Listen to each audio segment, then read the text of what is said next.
that bit where it says meeting is now streaming live on YouTube. I always see this and it says it's streaming live on YouTube, and then it opens up another screen and I hear myself, but we're clearly live. So welcome to No Choftes Euro 2020+1 review. I'm Stel. I've got Steve Eyre, Rhodri Giggs, and Dubul Dee's back. You looking even more roadmanish, as if last week you looked like a roadman. This week you've and Caesar. Sorry, D. You've been upstaged by the dog. Upstaged by the dog. How you doing, D? You right? I'm all right. Hot off that podcast you did this morning on the D&D Footy Factory, 10 o'clock on Top FM. Jeez, look at this product integration. Beautiful. I caught some of it this morning, and you guys were getting a bit pugnacious with each other, man. Because anytime I say something about England, apparently I don't want England to win, but whatever. Well, I think you guys are pretty fair, and you call things down the middle. I appreciate Darren's inputs. I didn't hear Sam. Was Sam on today? No, Sam was on today. Sam was on a hiatus. It's okay. Sam was resting his voice box for other things, I guess. Operatic singing. Hey, there you go. Steve, you good, mate? Yeah, you Stel? Yeah, all good, mate. All good. No complaints. I was watching the England game, and then I saw that text from you that had been forwarded with regards to the Kyle Walker and Jadon Sancho, which is absolutely brilliant, but we'll go into that in a bit, I guess. You're going to say nothing. By all means. Rod, how you doing? Yeah, I'm good. You? Yeah, all good, mate. Just renaming my thing again. For fuck's sake. Gone. Done. No, sweet. Yeah, you all right, though? Yeah, man. All good. I think I changed my name to something different one day. No Choftes, killer! Oh, boom. You know what my grandmother would say right now? Which means you should be ashamed of yourself. It's actually easier to say you should be ashamed of yourself. There's too many. Anyway, let's start with the England game, man. They absolutely destroyed Ukraine 4-0. Steve, great start for England, as you'd hope. Early goal within the first 5 minutes, it was fourth minute goal. Controlled large percentage of the game. Ukraine had a couple of half chances before half time. I mean, I was thinking if the longer this game stays at 0-0, the more nervous England might get. But lo and behold, they get a free kick second half. Luke Shaw puts in a beautiful ball. Harry Maguire 2-0. Effectively, it's game over. Kane then makes it 3. Henderson 4. Complete performance, right? I think so, Stel, yeah. Lots of boxes ticked. I think most people, not everybody, were prepared to suggest that we were going to win 3 or 4-0. But deep down, I actually think almost everybody I spoke to thought we would win 3 or 4-0. You had to be brave just to say it outwardly. So I think it ran to course. I think it was what we expected. I don't think we expected much from the opposition.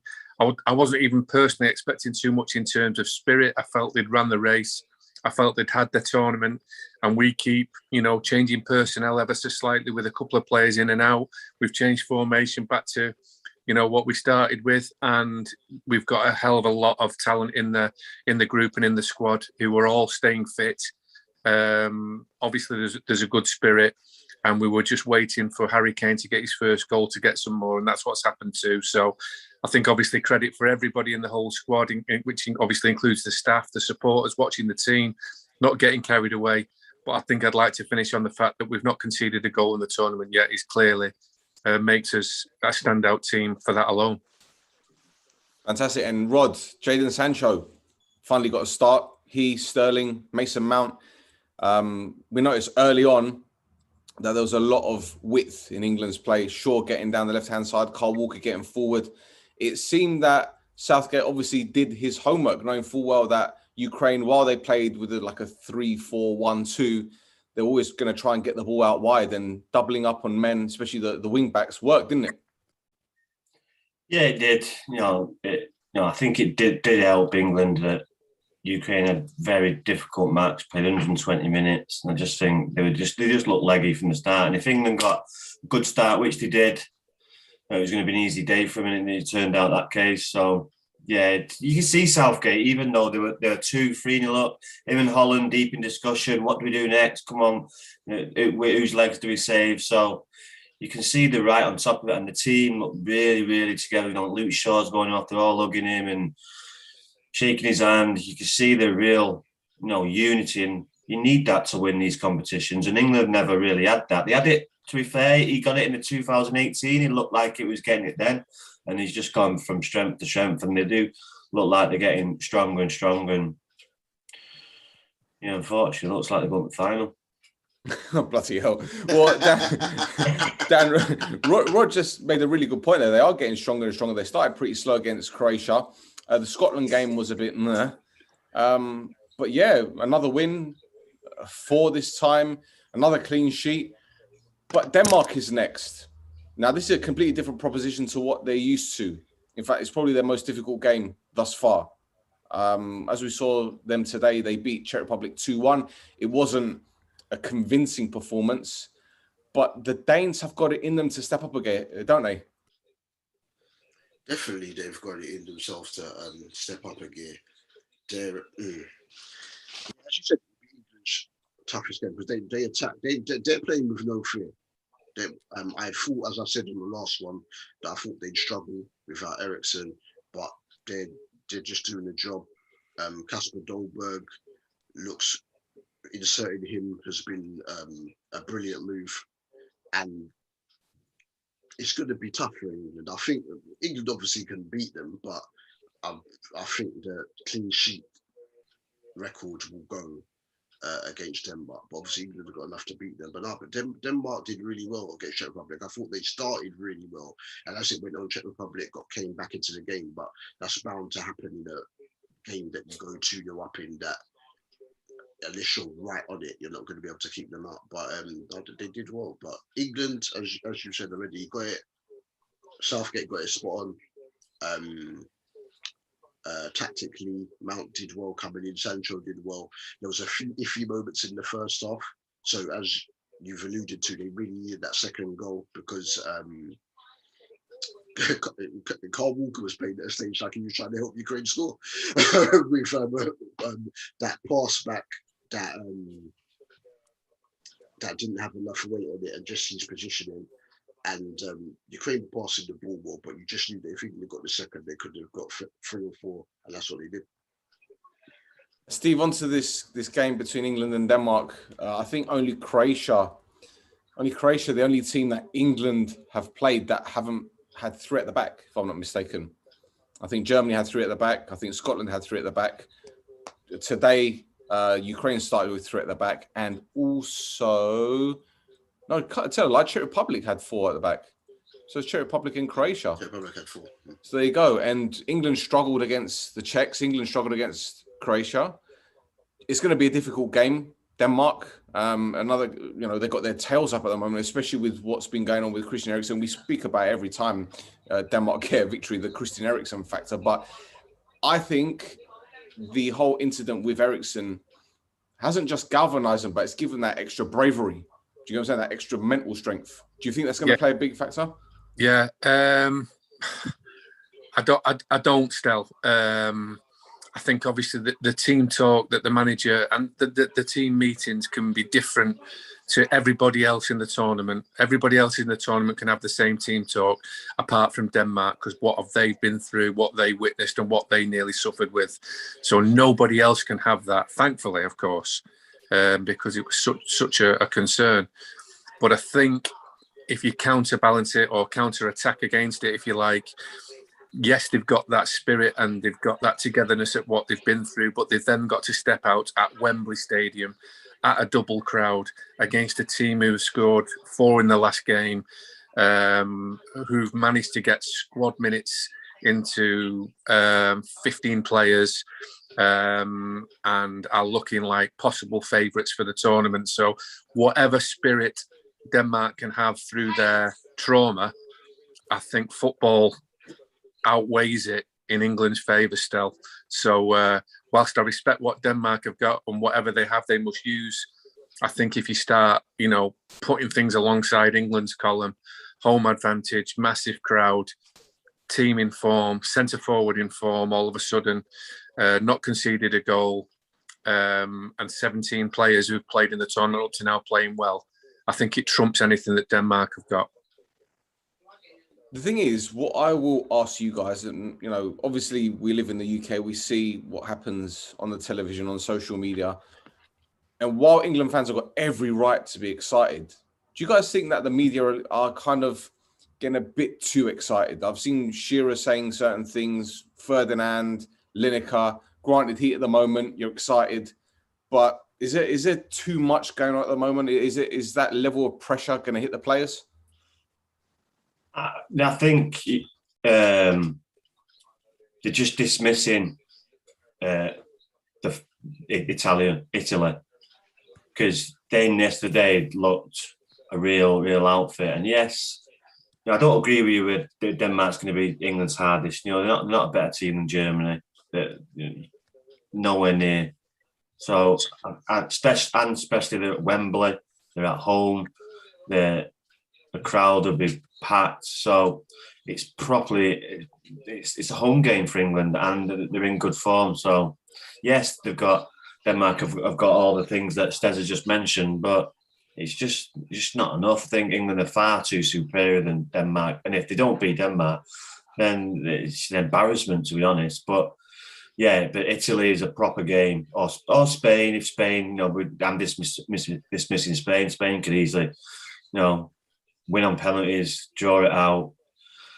But Italy look a real team, so the press have always done that. They've always done it. It's always done it, and with the teams that they've got to play, not gimmies, but if England perform, they've seen it, they'll blow these teams away quite easily, and I expect the same with Denmark. Well, Dee, what do you reckon? You use social media as much as I do. I'm sure you've seen all of the tweets. It's coming home. Do you think the players see this and they think, right, we've really got to deliver. Otherwise, when we come back or when the tournament is over, they're really going to have it in for us? Yeah,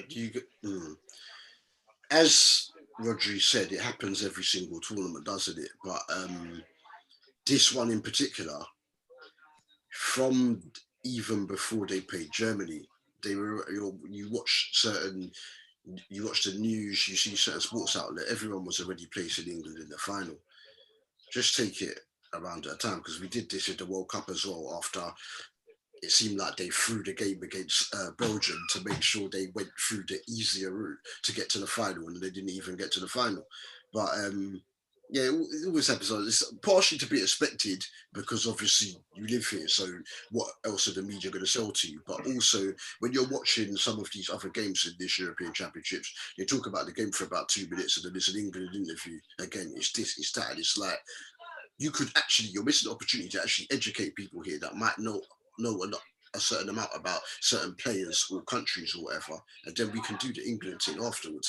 Like, don't do interviews and whatnot, and then cut back and then say what the teams are when the game starts. But it is what it is. But they'll never have a better chance, England. And I said that before the tournament even started, because there was no standout country for me, though my pick was Italy. So yeah, England will have a better chance, and they're improving as they go along. They were struggling to score goals, though they were winning. That fall will do them the world of confidence. Kane now could make a late burst for the Golden Boot. It could all be falling into place at the right time for them. Stel, let's not get things twisted as well. If things go terribly wrong, Sterling could easily turn in from the darling of the tournament to easily, and then all the emojis and all the other negative stuff that you see on social media all come to them England players. So don't think they've actually thought about that yet. Why would you? They're in a confident mood, positive mood, and why would you be thinking of them negative stuff? They're confident they could win it, and they have got a big chance to win it, because look at the squad. If you think about it, Jack Grealish and Phil Foden didn't even get on the pitch today, and so Rashford hasn't even had a kick, has he? Rashford, yeah, well, maybe he needs to work harder off the ball than strutting about and shoulders and the way he goes about. because you don't see that from Sterling, you don't see that from Sancho, you don't see from other players that have played. So maybe he needs to cut that out of his game, because I see that a lot from Rashford. So yeah, players like him have got to question themselves: why am I not playing? I've got the time, but why am I not playing? I've just laid out the reasons why he don't play, because he don't work hard off the ball. So yeah, they've just it could easily switch though, mate. It could easily switch. We've seen it before. They miss a penalty, someone misses a penalty, and it's all their fault. Or seen it so many times, but they've got a massive, massive chance. Yeah, and before we move on, Steve, Luke Shaw, what performance again? Second game in a row, been outstanding. Yeah, you could forgive a fullback for just looking after his winger sometimes at this level, because you'd think that a right winger from everyone's opposition at this level would be top class. But the fact that he is doing both sides of the job, it does help when somebody gets on the end of your crosses, but he's serving superbly into the box. And Kane, like I say, he's getting in between centre halves. So did Sterling to get the last touch on the cross. And he's making him, his stock is rising, because he's in the position, then he's delivering for the right ball for the lads, and the lads are putting the ball away. So he's in a really, really good place at the moment, sure. He's in a real sweet spot at the moment. He's doing both sides of the job superbly.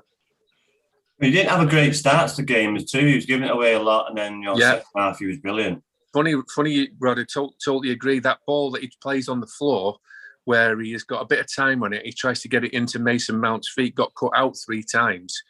And you're thinking, is that pass on? Can he not play it? Is it a risk pass? Well, if it is a risk pass, if he is that type of player, he's got that type of mentality, then you've got to forgive him that, because if he gets 20 yards further up the pitch and crosses it from the side of the penalty area into the box, if he's going to be judged on that alone, he's been excellent. But I agree with you. He those safer passes, should we say, he was almost putting us at risk, because he wasn't finding the right teammate at the right time and actually setting them on the attack. Thankfully for us, Ukraine didn't have any pace or endeavour to do anything with the passes that he gave away. There we go. Right. We spoke about Denmark briefly, but D, good performance, I guess, first half against the Czechs. They held on. But yeah, it sets it up really nicely, doesn't it? Yeah, it was vital they got the first goal the way the game went. So though they had some tough moments at 2-1, Souček throwing himself about, Czech Republic were getting corner after corner after corner, but they got through. They did what they needed to do in the end. But yeah, it was so important to get the first goal in this game, because I found both teams quite similar, to be honest. So, but Denmark, they're pulling through, heart, determination. They're showing everything at the moment. We'll see. I don't think it'll be enough to get them past England, but you never know if they can get the game to extra time somehow. You never know what could happen. Rod, Denmark have gone like with a 3-4-1-2 system. It's almost like a 3-4-3, but they leave gaping holes in between the central midfielders and the front men. That's effectively where Rice and Phillips will be occupying. So, do you think they're going to switch things up? Well, they're going to have to do something, because no one's getting no change out of Phillips and Rice at the minute. With Phillips a machine and Rice, 60 minutes, so he's got a good rest. So they've got to do something, because it's going to be difficult for them, like I say, because England. But to be fair, Denmark have started off slowly. Obviously, with what happened with them was understandable. But them too, like England, have slowly, surely got into the tournament and got better and better. So, it's not going to be a pushover. But if England perform, it should be a comfortable win, to be honest. Fair enough. Well, joining us, Guni from Man Knows Football. Welcome back, young man. What's going on, everyone? Hope everyone's doing good. Yeah, I am absolutely buzzing off the 4-0 victory we just saw, man. Shall we rewind back to the last show you were on when you said that Germany will beat England? True, but did I not say that? Did I not say it? Was it that show where I said that the Netherlands were going to go out though? Pass. I can't remember. All I remember is that we were talking about England, and I said maybe listen, England win. You can't rule out the Germans. He says it swings and roundabouts, man. I'm even now. I got the England one wrong, but I got the Netherlands one right, so I'm back at even. Yeah, true. True. Well, listen, it wasn't as bad as Rodri's Mbappe decision, but we won't get into that. I'm going to get it in every show. Oh, bloody hell. So, Guni, what did you make of, which game shall we talk about now? Let's talk about Spain. Spain winning on penalties against, crikey, who they beat on penalties? I forget now. Switzerland, there you go. Thank you very much. Switzerland without Granit Xhaka. I went a goal down after 7-8 minutes. The guy that replaced Xhaka scored an own goal, even though it's a bit of an iffy one. But Switzerland came back, got a draw, but then the penalty shootout, Jesus. We saw the penalty shootout in the Europa League final. Everything went in the back of the net. This one was the opposite, wasn't it? You know what it is? It's just like, how are you getting this far in the competition to go on penalties, to miss that many penalties? It's just unacceptable. Listen, right? If you miss one or two, all right, it's unfortunate, and especially considering how they performed against them. The last penalty shootout they had was on point. It was against France, wasn't it? Yeah, so that's right. Yeah, exactly. So they were on point. So I don't really know where the difference was, because seemingly, listen, I understand they're in a more advanced stage in the competition, granted, but given the opposition that you've just beat, world champions, European champions, and you managed to do it against them, surely you should be able to hold your bottle when to put them away against, I don't understand it. I just don't understand it, to be honest. I think they were drained physically and emotionally. Yeah, pressure. Physically and emotionally drained after what they went through with France, because they wouldn't have been expected to beat them. They got through extra time pens, then to do it back to back. I think they were just, and the travelling, I think they were just shot. But brother, real talk though, it's penalties, my guy. You're a pro player, my guy, and listen. It's not like you're being asked to run another 15, 30 minutes around the field. Listen, I know I sound ignorant here. Some of you might be thinking, what's this man on? But to me, it's like, listen, you're a pro player. You're paid a certain wage every single weekend to put the ball in the back of the net when you're taking a penalty. You should be scoring. You shouldn't have that record. I'm sorry. How many did they score? Was it one out of 4? Or something ridiculous like that? Have you ever took a penalty before in front of like 50 people? Or I have more than that, actually. I've never missed a penalty in my life, but it's not the same. But this is the thing. It's never the same as the pressure that I will never understand the pressure that these people are on. That's why I say it does come from a place of ignorance slightly. It does come from a place of ignorance. But just to understand, like, I don't know. For me, I'll never get it. It's just not me. I can't. You've never played 120 minutes, draining like Dee says, then you play another 120 minutes and you're drained, and maybe you've never done that, and then in shot penalty. No, I can't. Listen, honestly, it's not as easy as you think, and you've got a professional keeper who's a decent keeper, who's good, all antics on the. All these things go into it. So the penalties were piss poor. So the ones against France, you think, what's gone on here? What's gone on? So they don't just lose the quality overnight. It's mental. It's not the quality. It's as you said, exactly mental, and obviously running around after Spain with 10 men, because if it wasn't for Sommer, that game would have been done in extra time easily. He was scared on. He was scared on like a savage. I mean, the tabloids missed out on one. They could have had Cruel Summer as their headline. They missed it. They missed one there. They missed a thing there. But they would have been done. So I didn't expect them to win on penalties. And Spain set them up nice, because their 4th and 5th penalty takers were Gerard Moreno and Oyarzabal, and they're the penalty takers for their club. So once Switzerland missed at the start, they were done. They were never winning the shootout. Well, Spain hit the post first. Busquets hit the post. Rodri had his penalty save. So it's not as if Switzerland didn't have the opportunities to turn it around. Do you know what I mean? Busquets' penalty was horrible. He stopped, sent the keeper, and then hit the post. I'm like, what are you doing? It was awful.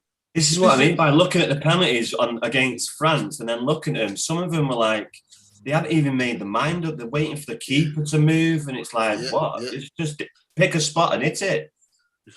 But it seems like they've got into their head and they want thinking straight. This is what I mean about this, running about for 50, 60 minutes with 10 men after what they've just done. So I just think they were mentally and physically drained and not thinking straight because the penalties were crap.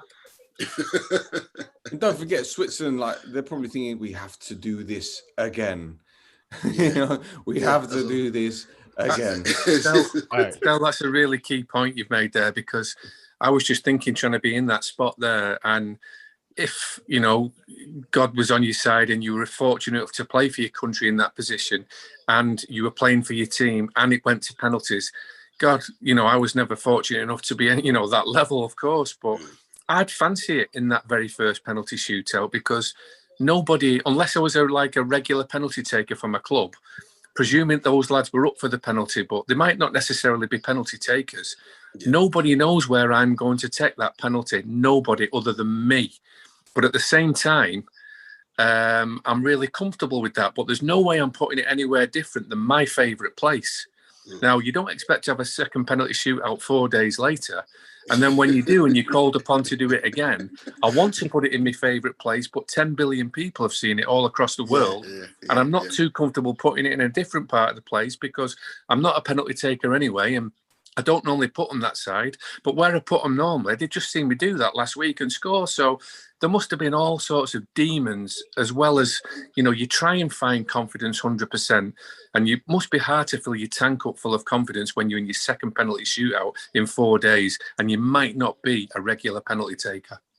But Steve, hang on, sorry, I don't mean to interject. But Steve, can I ask you a question? Because obviously you've managed. What would you be saying to your players at the end of that penalty shootout? Honestly. Yeah, I've been in that situation, obviously at a much lower level, but in League One at Rochdale and in the cups that you go in, we won the competition. It changes its name every year, obviously, but the one that you end up at Wembley, it's a big prize.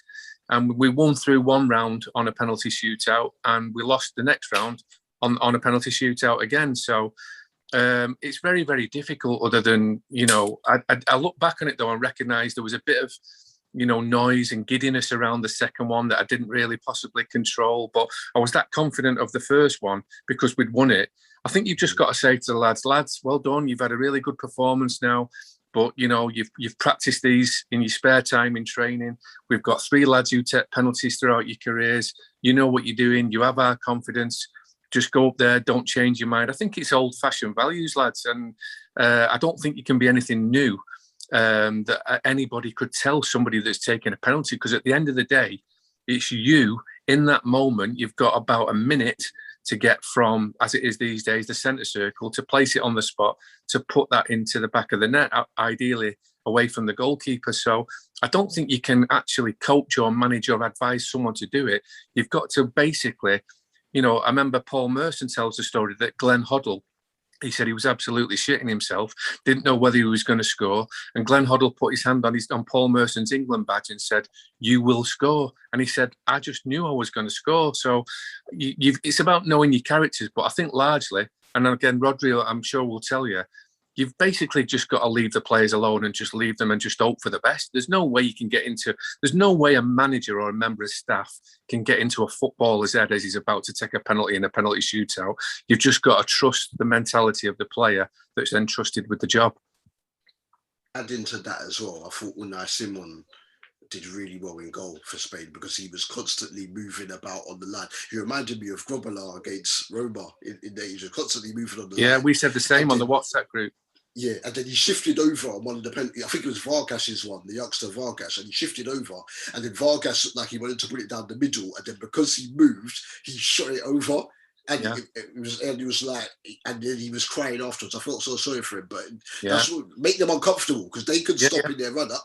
So because you've got to step off the line, move about on your line as much as possible, and just everything just discombobulated. Well, that's what goalkeeper's supposed to do.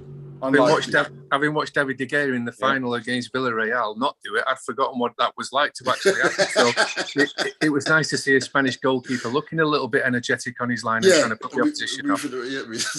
Yeah. Guni, you look at this Spanish team and it's kind of unrecognisable in comparison to the ones that we've seen over the years.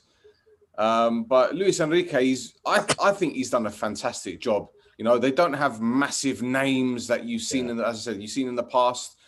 He's got a very, very good squad. They do what they're asked. It's like they're like Ronsil. Do you know what I mean? That's what it says on the tin. Yeah. It is every player to a man. They do their job. The right backs. I was saying to the lads the other day, I'd hate to be a right back in that team because the amount of running that they do. I mean, I've seen fullbacks do a lot of running, especially the new wing backs like your Trents and your Wan-Bissaka's or whatnot, Robertson, whoever. But the Spanish wing backs under Enrique, Jesus Christ, like. They must have like a spare battery pack or something somewhere. I don't know. Yeah, I think with the Spain team, I'm very much impressed. I'm with you on this one because I never thought for a second they'd get this far into the tournament. Because it's like you said, no, but honestly, because if you look at like the previous generation just gone, you're talking about a midfield of Xavi, Iniesta, Sergio Busquets. That is night and day to what anything Spain may ever see again, because that's a generational midfield. It's one of the best we've ever seen in football. So it's not even a disrespect to them. But in terms of the way that they've been drilled and the cohesion within the team, it's brilliant. And it's the kind of cohesion that you need to be playing in a tournament like this to get this kind of success. I mean, to a different kind of scale, Italy, in my opinion, in terms of individual quality, are slightly better than Spain, but they have something similar themselves. They look like a fantastically drilled team. And I think that Spain are they're not too far off it. They're one of the teams left in the tournament that look like the best drilled team, that have been throughout the tournament consistently look like one of the best drilled teams. So I'll say that about Spain.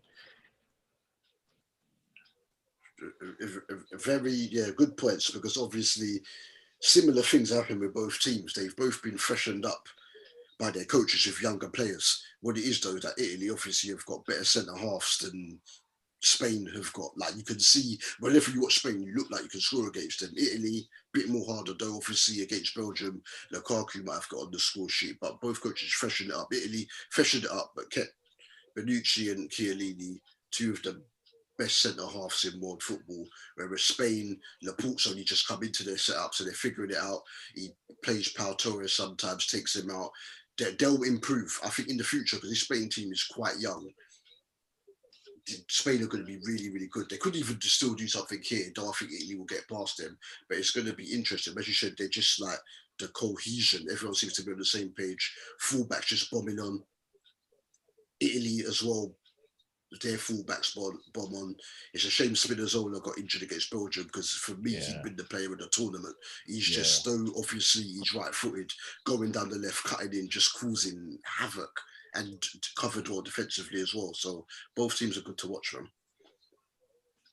I think special mention has to go out to the wingers, Sarabia and Ferran Torres. Steve was speaking about it the other day. In fact, Rod, you know this as well as most when it comes to wingers, man. Like, they've got a job, and the traditional wingers have we seen over the years, like your Kanchelskis, a head down, try and beat a man. But these Spanish wingers, I couldn't believe how wide they were. They were literally on the touchline. You thought they were warming up. I've never seen anything like it before in my life. You know, I used to play Pro Evolution soccer back in the day with my cousin. He had Kili Gonzalez at Argentina. He moved him right up to the flank. He always played a ball diagonal balls to him. Like, what the fuck is going on? It's like Enrique has seen my cousin play, and he put his wingers. What the fuck was going on there? I'm not complaining. I think it was interesting. Oh, yeah, it gives. There's a lot of space for the team and stuff, but you know, you've got to feel sorry for Morata. I think we touched on it. You got to feel sorry for Morata. I think Dixon touched on it as well. When the ball's going in the box, there's no one in there. There's one or two people in there. So I don't agree. You know, Spain have played Sweden, Poland, Slovakia. You know, Italy steamrolling. Spain are not the Spanish side of old, and Italy will beat them comfortably.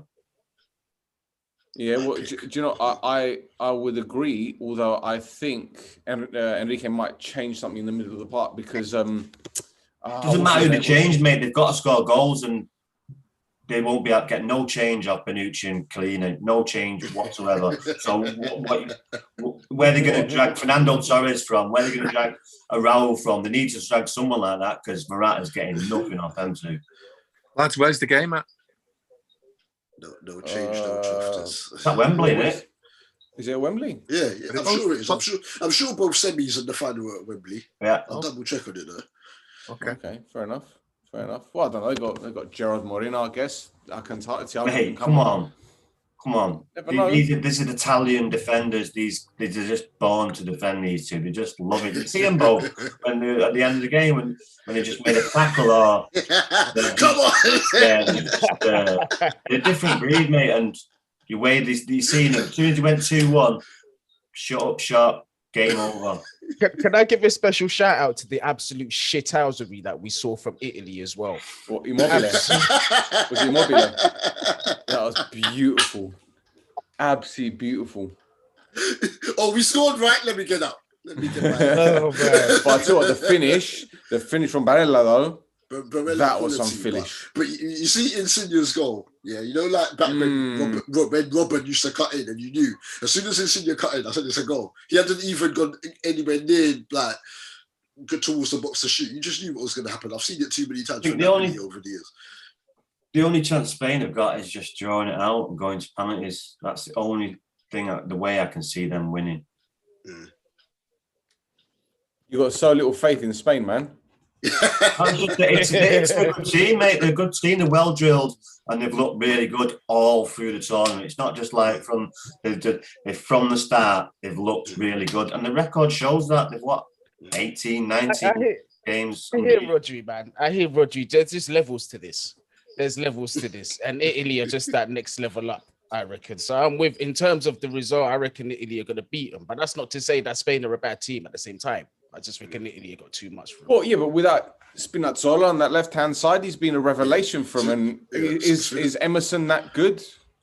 No, but it's going back to what we're saying. It's about the drilling of the team. Sometimes you don't need to be a world-class player to perform. It's about that cohesion within the squad. And I'm talking from a perception of a Chelsea fan, where I've seen it before, where sometimes in the team, not necessarily the best players are in there, but in terms of how the team is drilled and how it works within the system, they usually perform fine. I don't really see a difference in this situation either, to be honest with you. I'm not going to see too much of a difference. All right, fair enough. Well, let's talk about that Italy game then against Belgium. Dubbed as the match between the two favourites, Belgium with their golden generation for a second tournament running, and Italy did what Italy do best, I guess. Call it smash and grab, call it defending for their lives, call it whatever you want to call it, Catenaccio 2021. But it was Italy, and I'll tell you what, I'm fucking pleased for them. I really am pleased for them, because this is the first Italy side I can remember for God knows how many years that isn't full of big names, massive names, stellar superstar names. They didn't qualify for the last World Cup, for fuck's sake. And here they are on the cusp of winning the Euros. Steve, that Italy performance, mate, talk to me. Outstanding. I think sometimes playing against elite opposition can bring the best out of you too. So whilst you probably show it courtesy and maybe you fear it a little bit, if you're a top team, that can also fire you up. And obviously let the lads talk about Belgium by all means, because you've just asked me about Italy, but clearly it was two teams going right at it. There was a little spell in the middle of the game. It was basketball, one end to the other. Elite players going bang at it, full of passion, full of talent, full of tactics. Two very good, head coaches now at the level. And two teams that could go on to have won the tournament, whoever got through the game, of course. So, it makes Italy favourites just above England, I think. But yeah, Italy absolutely brilliant. And the art of defending, I thought Martin Keown was good in commentary, but when he called Chiellini the grandfather of defending, I'm pretty sure he meant the godfather. Yes, when he said it, I was like, all right. He goes, Chiellini is the grandfather of defending. The grandfather.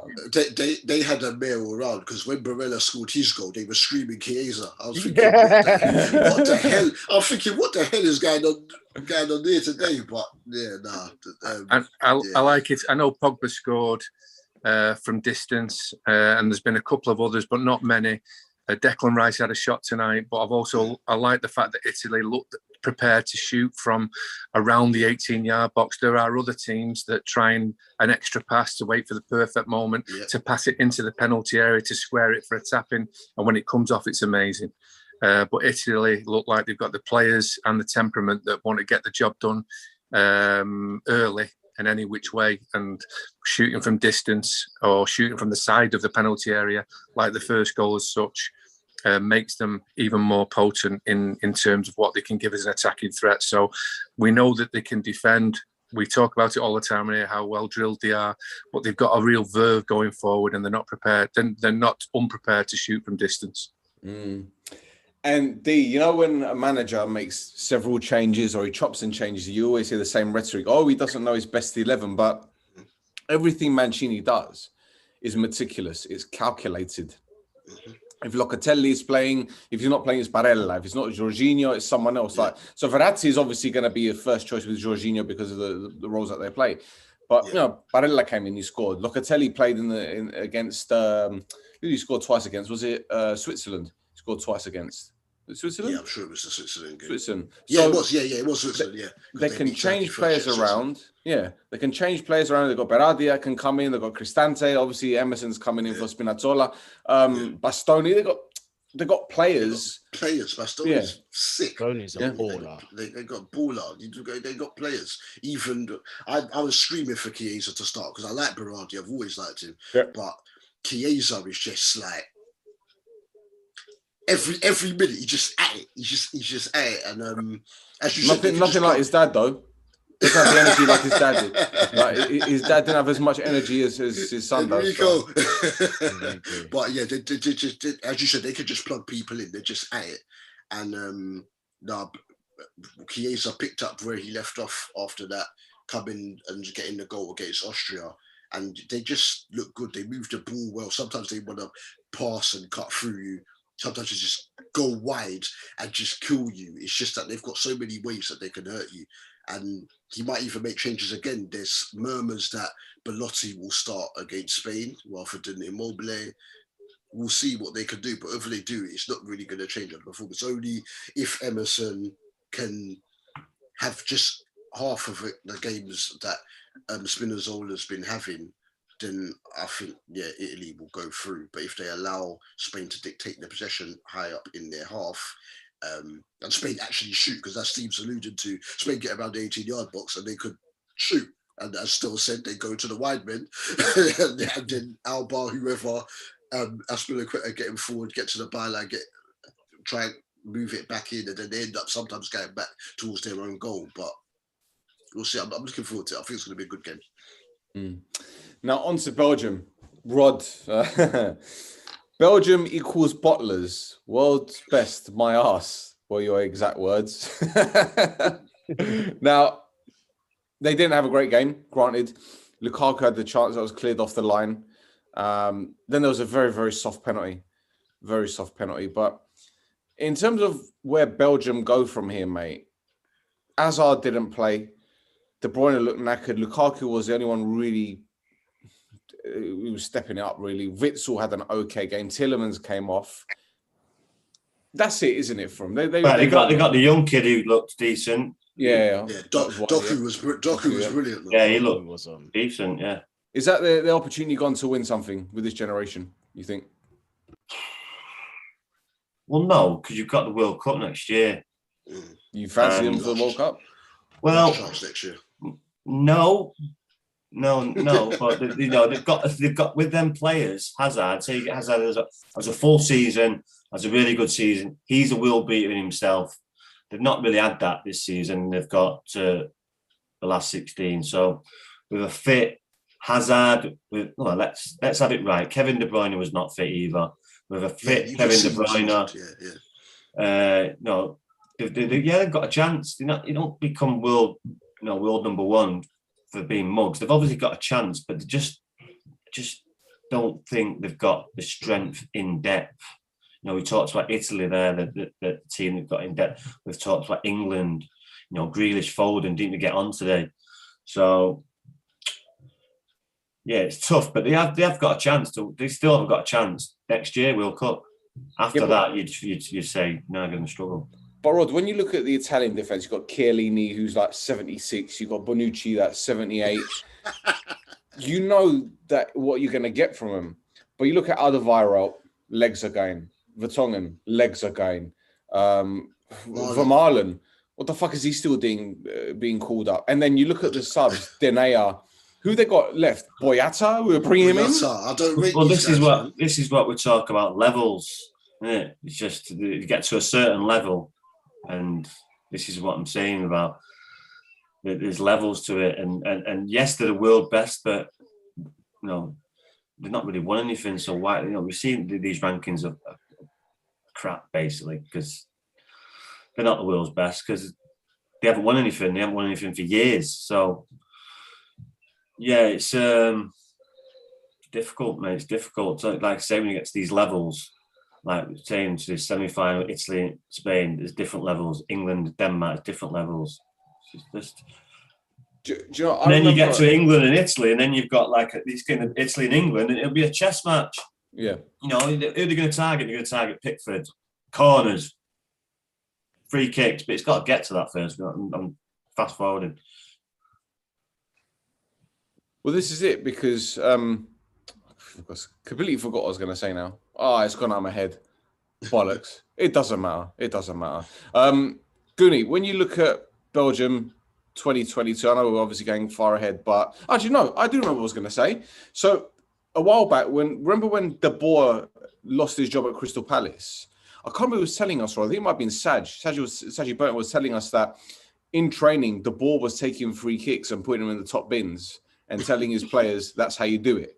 Right now, at the beginning of the tournament, I don't know if you guys saw it. No, let me stop you. If people on the Belgian side are thinking about Thierry free kick, then right. But come on, right, come on. Right. That happens all the time. Yeah, but Stel's done it in training. But did you? If I see Stel do that in training, oh no. But did you see De Bruyne's reaction though? You've seen my video of doing that anyway. No, yeah. So it happens all the time. Coaches do it. They'll do it and walk off. I used to play a bit, me, Oh, it happens all the time anyway. You think Des will tell you. It happens all the time, that. Well, I don't know because I saw Kevin De Bruyne's reaction. He was like, "Oh, he's cute." When I was coaching at FC United, I used to do that every day to the kids. Do it every day. In some capacity, not like free kick, but any demos or whatever. It happens, mate. It happens everywhere. Yeah, I don't know, man. But this is what I'm talking about when it comes to mentality. Yeah, when it comes to mentality, these players like Lukaku's like, oh my god. I'm thinking, for fuck's sake, like, all right, okay, he's done it. Well, you guys can't do it. Is that why you're behaving like this? No, that's just a bit of brown nose, isn't it? It's Thierry Henry. Fair enough. Okay. Well, good. Is that it for Roberto Martinez then? Because I thought his appointment was strange anyway. In all fairness. I think he's taken it as far as he can really go. I don't really World Cup next year. I don't really see Belgium winning it anyway. They got the quality about them, but it's just there's question marks. Like Hazard's fitness has come into a lot of question. Certainly this season, will it continue up till next season? Because we know how important he is to that team. On his day, he's absolutely unplayable. You saw how he was in the last World Cup for him. Even in some spells in this tournament, you saw how important he was. So losing him is a problem because it's like you were saying, there's not much depth. If Hazard's off, who are you going to bring? De Bruyne as well. De Bruyne, we know he's a top quality player. He's going to be playing God knows how many games this season as well. He's getting on in age and he's had injuries as well. Can they keep him fit or certainly fresh enough for this competition for him to perform? That's another question. If he doesn't do it, who do they have to bring on? So these are the questions. There's not really enough depth in that squad. And the squad, like you said, is aging. I didn't even know Vermaelen was still playing football. No disrespect. See what I'm saying? And then you've got Vertonghen, you've got Alderweireld. These guys are, they're getting on and they've got injuries in their record as well. Well, this is it. As you mentioned, Hazard hasn't had a good season for what, 2.5 years, 3 years? Yeah. Well, the last good season I'll say he had was with us when he left. What year was that? 2018? Yes, exactly. When we won the Europa. There you go, 3 seasons, 3 years effectively. They're relying on Nasser Chadli to come off the bench, Carrasco to play for him. I mean, come on. A man who went from La Liga to the Chinese China. league instead of taking up the offers in the top clubs in Europe. It's the mentality. You see what I'm saying? I'm not bashing the Chinese league, but I'm a firm believer that if you're in the prime of your career and you're really serious about your football, you're going to want to test yourself in the best leagues in the world. Going to China at the age that he did with the promise that he was certainly touted to have was a bit of a cop-out for me. Oh yeah, absolutely. How are they world ranked number 1? I don't know where they get these rankings from. It's Europe, Nations League. It's World Cup qualifying. It's European Championship qualifying, and the points accumulate because of the amount of goals scored and goals conceded, all that kind of stuff. Well, look, they had Benteke on the bench. They had Batshuayi on the bench. Benteke was on the bench. Yeah, but he can't score goals in the Premier League. But this is what I'm saying. Benteke was on the bench. Dries Mertens is 34 years old. Was on the bench. See? Batshuayi can't even get in Chelsea's reserves. Couldn't even get in Crystal Palace's first team because Benteke was keeping him out. Come on, man. So this is what I'm saying. They'll always get to a certain level and they'll never get to like semi-finals or, even Wales beat them in 2016. There's your best chance to get to a semi-final and you get beat off Wales. No. I was happy as Larry that we beat him, but you shouldn't be getting beat off a team like Wales in the quarter-final. They've obviously got players that can't perform when they get to a certain level. So is it a mentality then? Is it a mentality thing then? Because it must be. But De Bruyne's won the Premier League. Lukaku, but he can't do it on his own, mate. He's on half a leg. His ligaments knackered by the looks of it. He's playing through injuries. Yeah. So he can't do it on his own. Lukaku, he tried, but he can't do it. You've got to get service, and then you've got to have a base like Italy have got that you can rely on, and all the teams that you've just mentioned there. I mean, Cooney mentioned.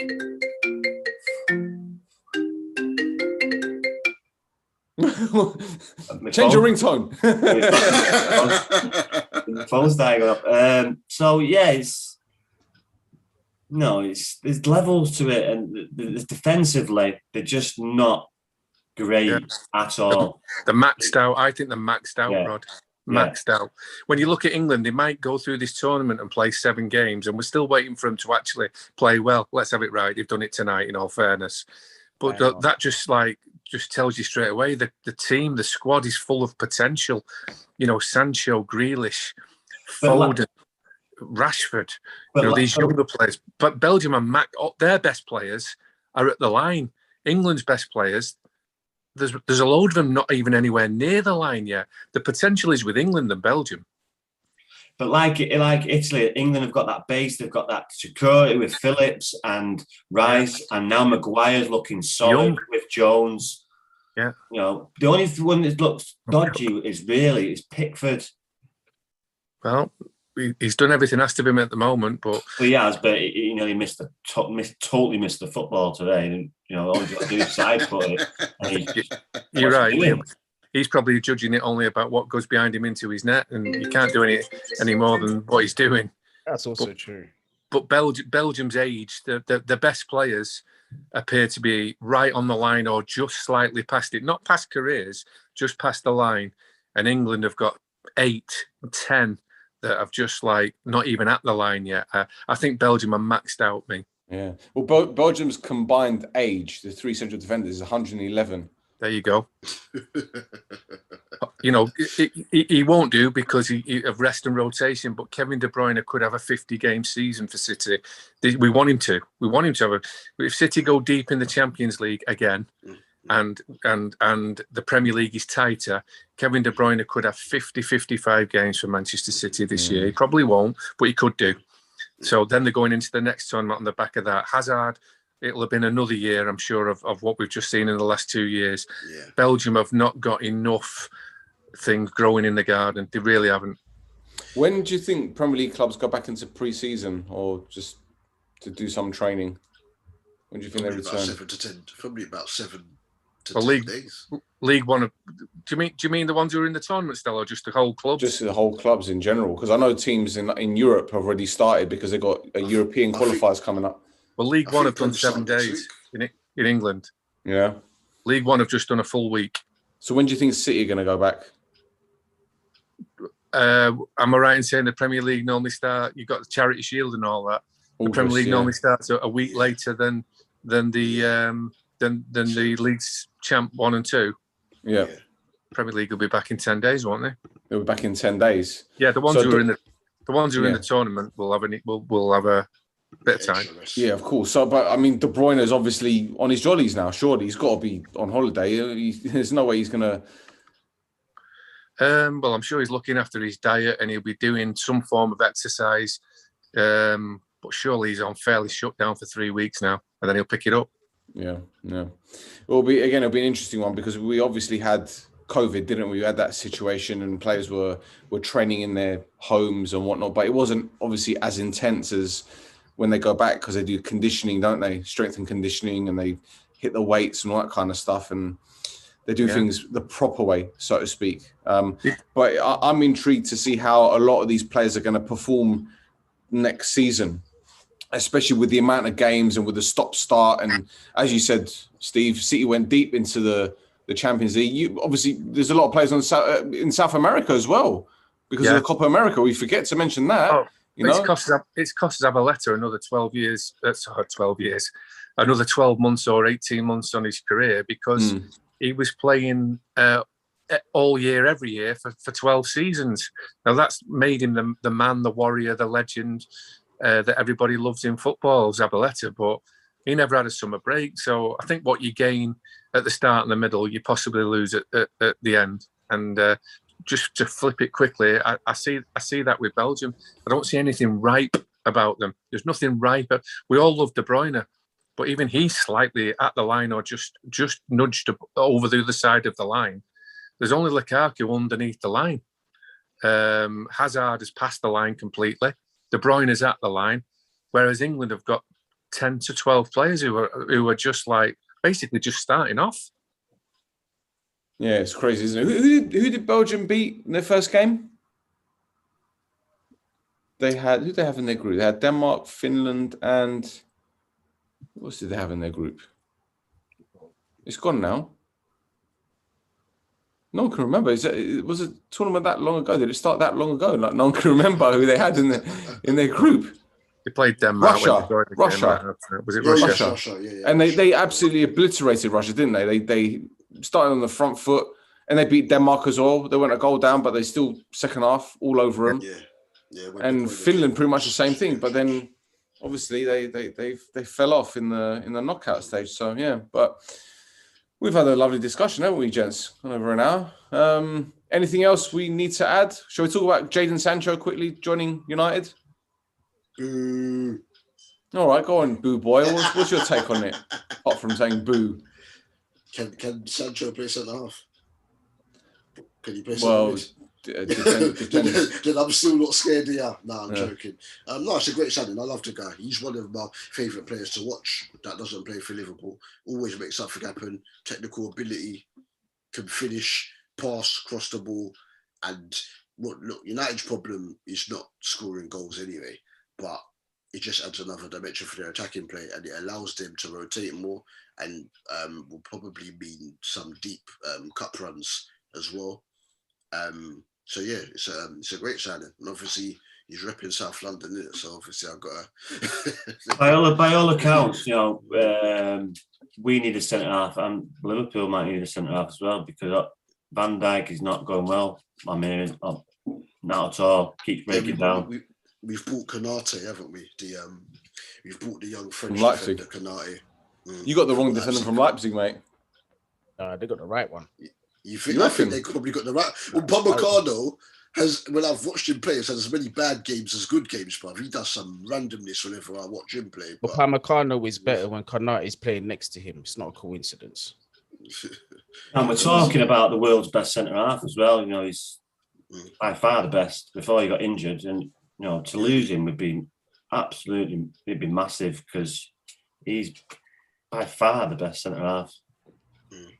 Okay, Steve, any mention of Jadon Sancho? Anything you want to say about him? No, just in my eye line tonight.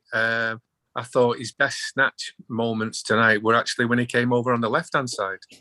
The lad I watched the game with said he plays better on the left than the right. That kind of like swayed me.